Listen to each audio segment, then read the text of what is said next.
नमस्कार मित्रों, अभी मैं आपको परिवर्तनीय एकादशी की व्रत की कथा सुनाने चल रहा हूँ। पहले हम भगवान का ध्यान करते हैं।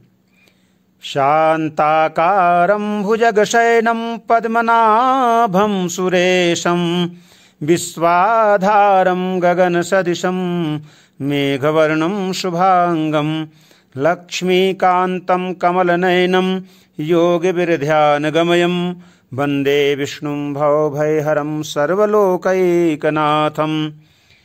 हे भगवान नारायण, महाभारत काल के समय पांडुपुत्र अर्जुन के आग्रह पर भगवान श्री कृष्ण ने परिवर्तनीय एकादशी के महत्व का वर्णन सुनाया।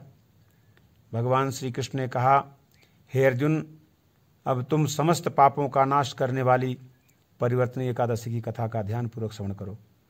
त्रेता युग में बलि नाम का असुर था, लेकिन वह असुर होते हुए अत्यंत दानी, सत्यवादी, ब्राह्मणों की सेवा करने वाला, वह सदैव यज्ञ तप आदि किया करता था। अपनी भक्ति के प्रभाव से राजा बलि स्वर्ग में देवराज इंद्र के स्थान पर विराजमान हुए। देवराज इंद्र और देवतागण इससे भयभीत होकर भगवान विष्णु के पास गए।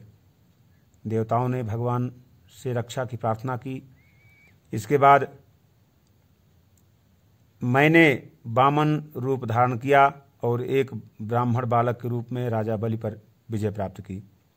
भगवान श्री कृष्ण ने कहा, वामन रूप लेकर मैंने राजा बलि से याचना की। कहा, हे राजन, यदि तुम मुझे 3 पग भूमि दान करोगे, इससे तुम्हें 3 लोक के दान का फल प्राप्त होगा। राजा बलि ने मेरी प्रार्थना को स्वीकार कर लिया और भूमि दान करने के लिए तैयार हो गया। दान का संकल्प करते ही मैंने विराट रूप धारण करके एक पांव से पृथ्वी, दूसरे पांव की एड़ी से स्वर्ग तथा पंजे से ब्रह्मलोक को नाप लिया।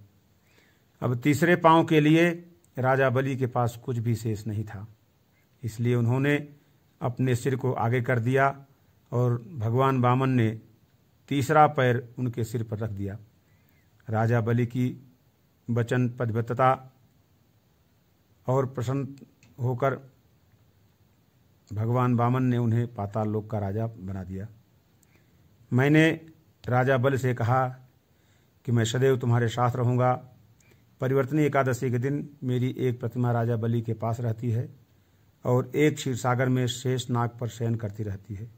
इस एकादशी को विष्णु भगवान सोते हुए करवट बदलते हैं, इसलिए इसे परिवर्तनीय एकादशी के नाम से जाना जाता है। जो भक्त परिवर्तनीय एकादशी के दिन भगवान का विधि विधान से पूजन करता है, पाठ श्रवण करता है और व्रत का पालन करता है, भगवान उसके समस्त पापों का नाश कर देते हैं और उसकी सभी मनोकामना को पूर्ण करते हैं। जय श्री हरि।